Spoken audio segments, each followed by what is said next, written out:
Here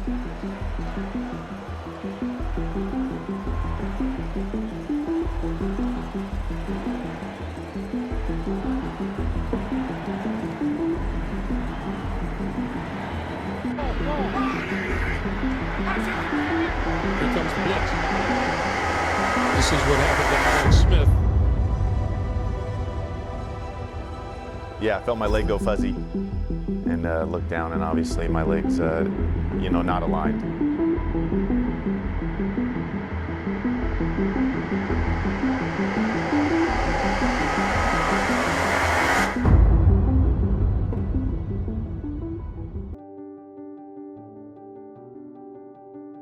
In the year 2000, Helix High School in La Mesa, California was home to the future #1 overall pick in the NFL draft. And still, he wasn't even the most popular player on his own team. That title belonged to future USC running back Reggie Bush, an eventual Heisman Trophy winner and #2 overall pick by the New Orleans Saints in 2006. The kid handing off to Bush and throwing him the ball was an afterthought.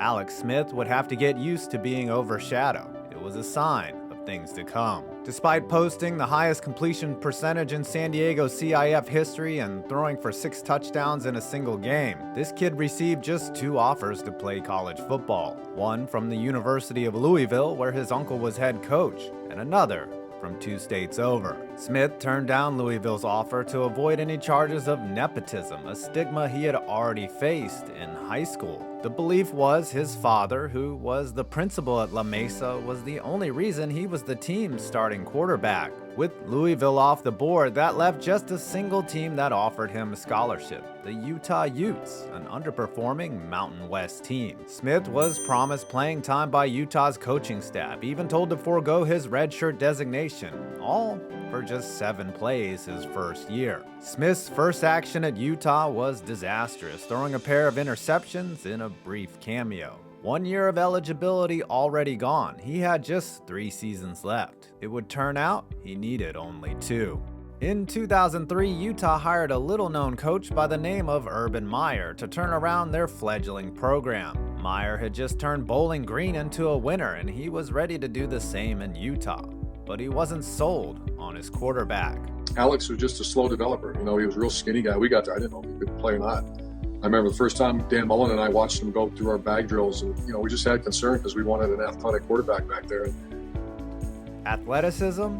Check. Smith grabbed the starting job when Brett Ratliff was injured and rushed for 1,000 yards and 15 touchdowns the next 2 seasons. Not to mention 47 touchdown passes and just 8 interceptions. He was a perfect fit for Meyer's scheme. He turned Utah into a top 5 team and himself into a Heisman finalist alongside high school teammate Reggie Bush. Alex Smith declared for the NFL draft in 2005, but the hometown Chargers had already secured the quarterback position a year before. But a team in Northern California held the #1 overall pick. The San Francisco 49ers had a major void at quarterback and a choice between 2 players, Smith and some other guy from NorCal named Aaron Rodgers. With the first selection in the 2005 NFL Draft, the San Francisco 49ers select Alex Smith, quarterback, Utah. You'd think the #1 overall pick would be the focal point of the draft, but that wasn't the case. After the Niners took Smith, the cameras followed Aaron Rodgers as he kept sliding down to pick number 24, where he was finally scooped up by the Packers. How disappointed are you that you will not be a 49er? Not as disappointed as the 49ers will be that they didn't draft me. Despite falling so far, Rodgers walked into a good situation in Green Bay. Smith would walk into a nightmare. Whereas Rodgers had the luxury of sitting behind Brett Favre, Smith was quickly thrust into the starting role after Tim Rattay and Ken Dorsey failed to produce with a lackluster supporting cast on offense. Like his first 7 snaps at Utah, Smith's first action in the NFL was less than ideal. He didn't throw his first touchdown until week 17, by which time he had already thrown 11 picks to start his career. Before Aaron Rodgers had started a game in Green Bay, Smith was being labeled a bust. It wasn't just the fans doubting Smith, he also heard it from the greatest 49er of all time. "I feel like Alex Smith is not the quarterback of the future," Jerry Rice said in 2006. You're not going to see him fill like a Joe Montana or a Steve Young. He's not going to fill their shoes. Still, just 22 years old, Smith was asked to succeed in an almost impossible situation. In his first 7 years as a 49er, he played for 3 different head coaches, 7 offensive coordinators, and 17 starting wide receivers. However, the touchdowns started to creep up and the picks became less common, but the offense was never on schedule. Smith even finished the 2007 season completing just 48% of his passes. Though his numbers got better over the next 5 years, Smith never found any rhythm. Whether it was being jerked in and out of the lineup for journeyman QBs like Sean Hill and Trent Dilfer, or going on IR in 2008, Alex Smith's early career was entrenched in chaos, and it would somehow get worse. While coaches came in and out and the team floundered around him, Smith didn't receive any sympathy from the fans. There was definitely a few-year period where I was far more comfortable playing on the road, Smith said. I looked forward to road games. The collective boos crescendoed in 2010 during a Sunday night game against the Philadelphia Eagles. Down 14 points in the fourth quarter, boos rained down from the stands. Head coach Mike Singletary screamed in Smith's face. The crowd chanted, "We want Carr." No one in the organization thought Alex Smith would ever be the guy, not the coaches nor the fans. But there was one coach that saw the potential.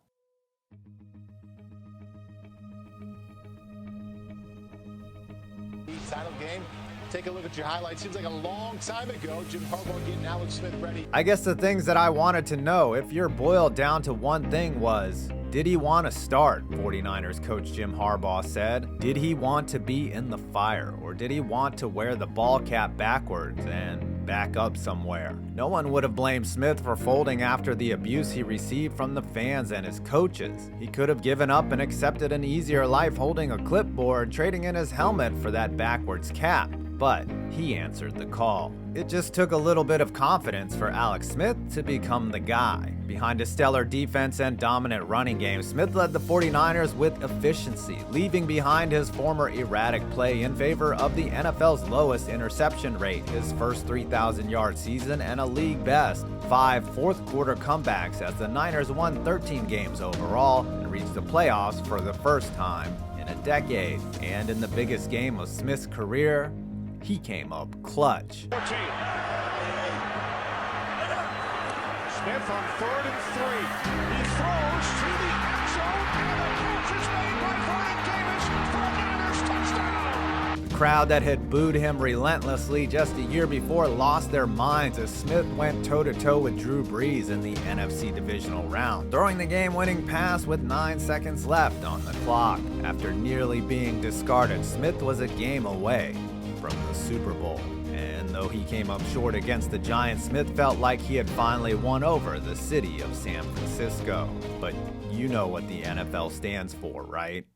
Despite a 19-5-1 record under Jim Harbaugh, all it took was a single concussion for Smith to lose his job and start the downward spiral. To put it in baseball terms, he was Wally pipped, and his Lou Gehrig was a mysterious second-year QB out of Nevada by the name of Colin Kaepernick. Even when he did get back on the field, an interception-laced performance against the Giants signaled the end of his days as a starter. And the rest is history, with Colin Kaepernick leading the Niners to the Super Bowl, not Alex Smith. Smith, who was still the team captain, did take the field for Super Bowl 47, but only for the coin toss. He watched as his team fell 10 yards short of a title. The writing was on the wall. Alex had to go. In 2013, Alex Smith swapped 49ers Scarlet for Chiefs Red, and he didn't miss a beat. Over 5 regular seasons, Smith threw 112 touchdowns and just 38 interceptions. Earning 3 Pro Bowl invites, Smith won 2/3 of his games as a Chief and led Kansas City to their first playoff victory since Joe Montana was their quarterback. Somehow, it still wasn't enough. Smith could have been called one of the most efficient quarterbacks in the NFL, but he earned a more backhanded title: game manager. He doesn't throw the deep ball. He's holding the Chiefs back. but there might have been some truth to the criticism. Smith finished the entire 2014 season without throwing a single touchdown pass to a wide receiver. And as well as he played in the regular season, the Chiefs kept coming up short in the playoffs, like an embarrassing 28-point collapse against the Colts, a close loss in New England, and the final straw, a devastating loss to the Steelers in Arrowhead after a 12-4 record and a first-round bye in the AFC playoffs. The Chiefs were ready to move on. 4 months after the loss to Pittsburgh, Andy Reid moved up in the draft for his quarterback of the future, Patrick Mahomes. Though he was still the starter heading into 2017, Smith knew his days as a Chief were limited. Alex was now in the same position as Brett Favre, the incumbent quarterback in Green Bay, when Smith's 2005 draft classmate Aaron Rodgers was selected. But rather than give Mahomes the cold shoulder, Smith embraced his role as a mentor while not giving up his other roles as a starter. He wasn't asked to do this, Reid said about Smith taking Mahomes under his wing. Alex kind of let him tag along and off the field and showed him how to be a pro. With the clock ticking on his tenure in KC, Smith played like he'd be a Chief forever, throwing a career-high 26 touchdowns and the lowest interception rate in the NFL. It still wasn't enough to save his job. Less than a year later, Alex Smith wasn't a Chief. He was in a hospital room, fighting for his life.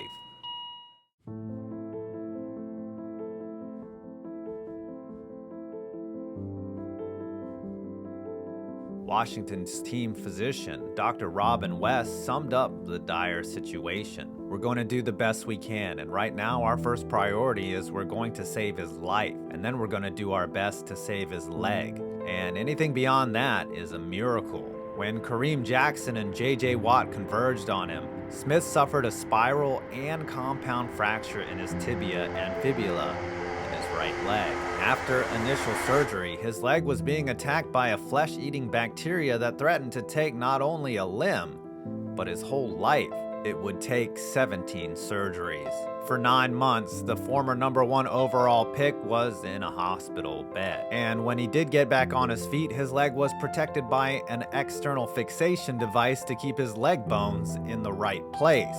Just walking seemed like an uphill battle. Playing football again was out of the question.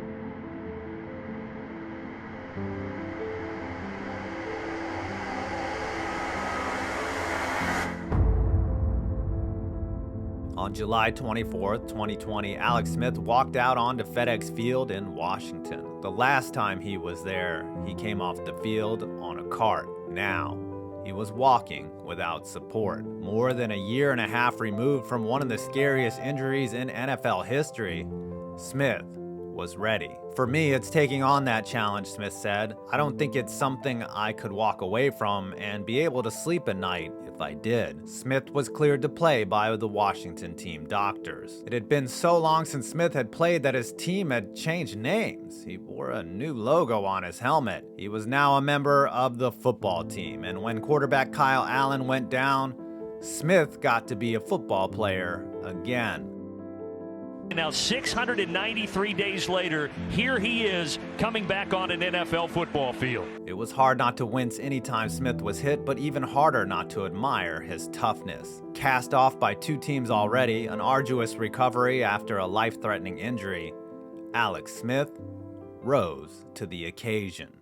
And he's going to throw and complete it to McKissick. And McKissick gets it out to the 4. The Rams, Washington, 2 miscues today in this first half.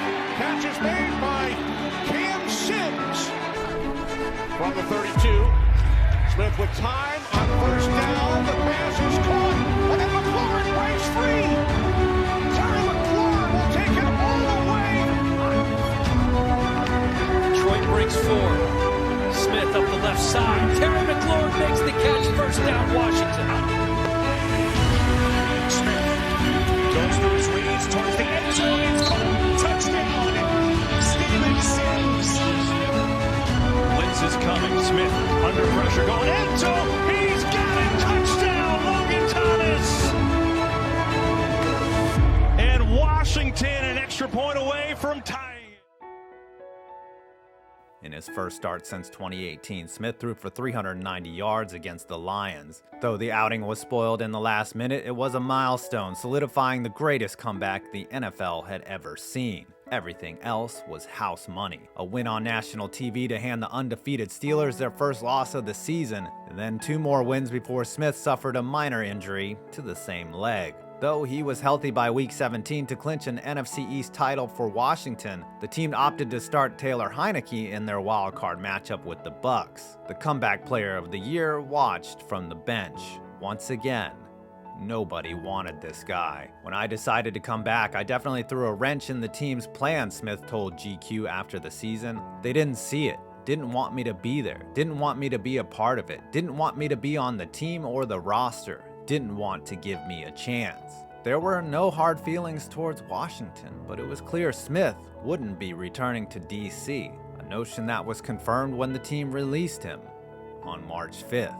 After 16 years in the NFL, Alex Smith's future is uncertain, but he's not ready to walk away for good. There's talk he could become a Jaguar and reunite with his college coach, Urban Meyer. It's fitting for Smith that, despite receiving unanimous praise across the NFL, he remains without a team. In spite of all his accolades and a near .600 winning percentage in his career, he has as many options as he did coming out of high school. But the least wanted quarterback of all time continues to carry on. Smith on 3rd down. He will take it himself for a 1st down and more. Alex Smith is in. Touchdown. Well, I hope you enjoyed this video. Please subscribe for more interesting videos on sports. I'm 5 Points Vids, and you made it to my next video.